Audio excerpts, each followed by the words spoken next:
Hello and welcome. I am Gimba Umar. Tonight, mobile police personnel in the Borno State capital protest non-payment of special duty allowance for over 5 months. Police spokesman insists action is an inquiry, not a protest. For the 6th time, court grants former National Security Advisor Sambo Dasuki bail. Judge criticizes security services treatment of ex-NSA. Death toll from Lagos tanker fire explosion at the Tedala Bridge axis rises to 12. Infant confirmed to be among the dead casualties recovered from the scene. And Thailand Naval Special Forces find all 12 missing boys and their football coach alive in caves after being lost for 9 days. On Business News Tonight, investment bank FBN Quest reports marginal increase in Nigeria's Purchasing Managers Index for the month of June. On sports news, Belgium came from 2 goals down to beat Japan's Blue Samurai 3-2 and qualify along with Brazil for the quarterfinals of the 2018 FIFA World Cup. Hello, and from Abuja, House of Representatives queries withdrawals from special funds by government agencies without clear guidelines.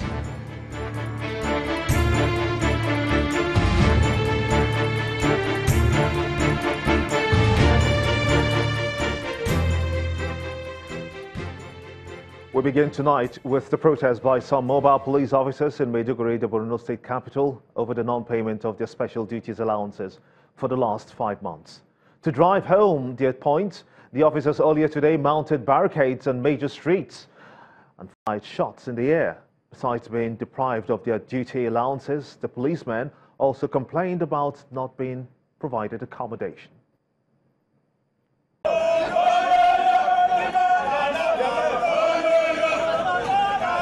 These mobile police officers, most of whom are masked, are not on a training exercise.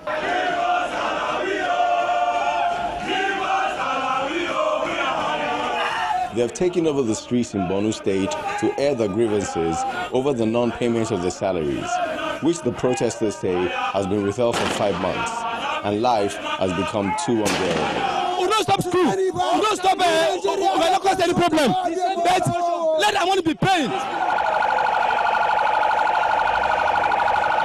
The traffic builds, but so does the anger of the procession, and they release some gunshots to add to their chants.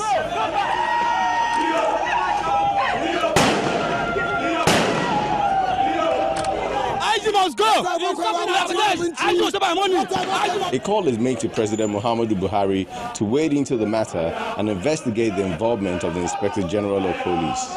If truly Mr. President is a democratic president, he should intervene into this matter. He should intervene into this matter. I'm telling you, we are begging you, let Mr. President intervene into this matter. We are fighting for our rights. Meanwhile, a statement from the Borno State Police Command says the matter is being treated with utmost seriousness, as the Inspector General of Police has directed the Commissioner in charge of Police Mobile Force to relocate to Borno State and address the situation. For a country struggling to contain the overwhelming security challenges, a break within the ranks of men assigned to protect lives is something it can certainly do without.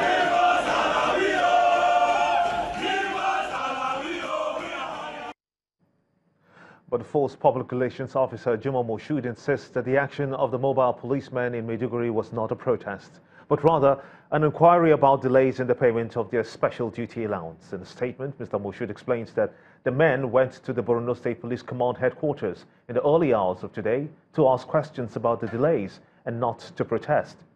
The police spokesman says that the officers and men in Borno State are at their duty posts ensuring public peace, law and order in the state. He adds that Inspector General of Police Ibrahim Idris has directed the State Commissioner of Police to assure them that the allowances will be processed and paid very soon since the budget has been approved. In the meantime, the Inspector General of Police has met with the Vice President, Professor Yemi Osinbajo, in a closed door at the presidential villa. The purpose of the police chief's visit is not clear though, but there are speculations that the meeting is not unconnected with the mobile policemen's protests in Maiduguri over an alleged non-payment of allowances. Mr. Idris did not speak to journalists after the meeting and there is no official statement on the purpose of his visit. Meanwhile, President Muhammadu Buhari is expected back in the country later tonight from Mauritania, where he attended the 31st ordinary session of the African Union Assembly of Heads of States and Governments. From the law enforcement officers to the law courts now, the former National Security Advisor, Colonel Sambo Dasuki, has been granted bail by the Federal High Court in Abuja. This is the 6th bail granted to the former NSA by different courts. However, he has remained in custody of the Department of State Security, DSS. A federal high court in Abuja has admitted the immediate past National Security Advisor, retired Colonel Sambo Dasuki, to bail in the sum of 200 million naira and 2 sureties in like sum. Justice Ijeoma Ojukwu granted the bail while delivering judgment in a fundamental rights suit filed against the federal government by the former National Security Advisor. Colonel Dasuki, who has been in detention since 2015, had earlier been granted bail by 4 high courts and the ECOWAS Court of Justice. In her judgment, Justice Ojukwu, who noted that Dasuki's motion is not connected to the earlier matters in which he had been granted bail, held that his continued detention since 2015 by agents of the federal government is a gross violation of his fundamental rights and consequently ordered that he be released on bail. As conditions for his bail, the court ordered the former NSA to provide 2 sureties. The sureties must be civil servants not below grade level 16 or private citizens who are to deposit the sum of 100 million naira each with the registrar of the court, which will be returned at the end of the trial. For the civil servants, the court ordered that a letter of appointment and letter of last promotion be submitted to the court for verification, while a private citizen must own landed properties in Abuja metropolis and provide the original copies of the property document. Justice Ojukwu also ordered that Dasuki be released immediately the terms of his bail are fulfilled. Justice Ojukwu ordered that should the DSS want to interview the former NSA in the future, it must be done without detention and on a working day. The whole essence of this ruling today is that the detention of Colonel Sambo Dasuki since 2015 is illegal, and the court has ordered that he be released on bail. I am hopeful and I'm praying and I'm pleading with the government to comply with the order of the court. The former NSA had filed a fundamental rights enforcement suit asking the court to order the State Security Service to release him after 2.5 years in detention. Amaka Okafor, Channels Television News. The Convention on Business Integrity has called on Nigerians to embrace integrity in the public and private sector, adopting anti-corruption as a culture. Experts and elder statesmen at the 6th Christopher Kolade Lecture expanded on this subject matter, asking authorities to attempt a reward for integrity rather than being punitive on corruption. And what we've done. Transparency and accountability is the core of the Convention on Business Integrity, and this quality is demonstrated at the 6th Christopher Kolade Lecture, which began with a media briefing on the 2017 activities of the group. If you're signed on to the Convention on Business Integrity as a signatory, you are signing to certain kinds of behavior, and whenever we find you out of place, the convention can hold you to account. The briefing is followed with the forum, which focuses on business integrity in national transformation. Former President Olusegun Obasanjo set the tone by highlighting the exemplary life of Dr. Christopher Kolade. I suggest that if all of us, individually and collectively, adopt the lifestyle of Dr. Christopher Kolade and the way he does his business, this kind of competition may not be necessary anymore. We all are yet to internalize Koladeism. So we still need this kind of spiritual arrangement.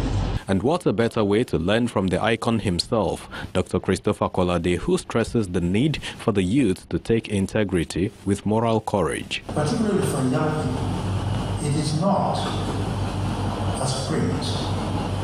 it's not even a long-distance race. It's a lifelong race. Having the stamina to stay with integrity, because you know that in the end, not only does it do you personally some good, but that is the best contribution you can make to the building of your nation. Other guest speakers call on the public and private sectors to embrace anti-corruption as a way of life and perhaps reward integrity in order to encourage others. At the business level, the costs of bribery outweigh the benefits in the long run, because corruption is a relationship rather than a static one-off exchange. The presentations were followed with the unveiling of a new logo. I think we need to identify where the risks of corruption happening are, and then we need to incentivize people to remove those risks. Going forward, the Convention on Business Integrity plans to break more grounds as it seeks to realize its objectives of transforming the private sector.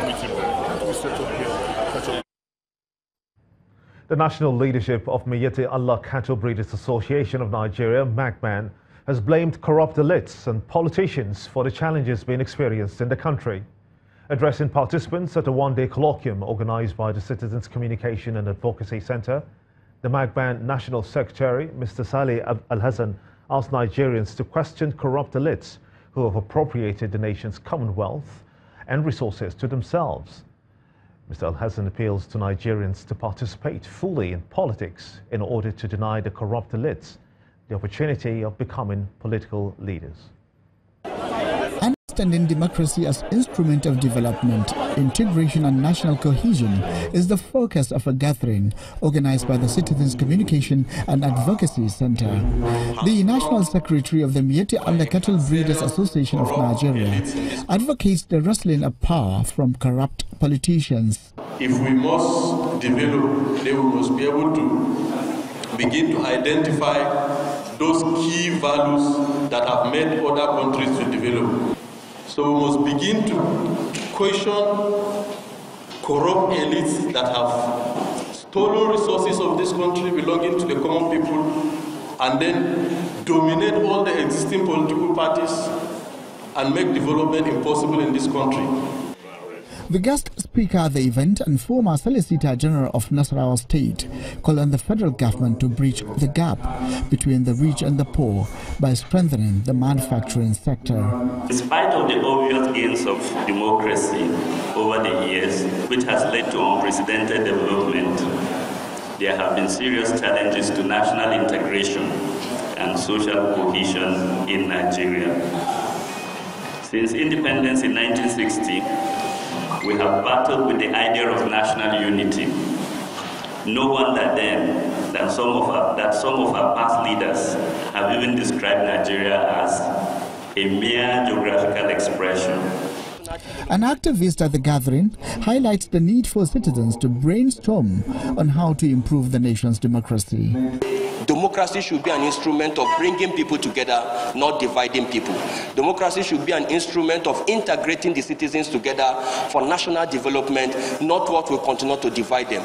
Democracy should be an instrument of development where the right people and the effective leadership should be mobilized to take charge at the national level to take our people to prosperity. While participants at the gathering are of the view that the nation's democracy is being threatened by security challenges, they stress the need for Nigerians to promote a united Nigeria through their actions and thoughts. In part two, after the break, BBC World Service Group Director asked Nigerian media to adopt mechanism for detecting and exposing fake news, urged circumspect reportage ahead of the 2019 polls. Please stay with us.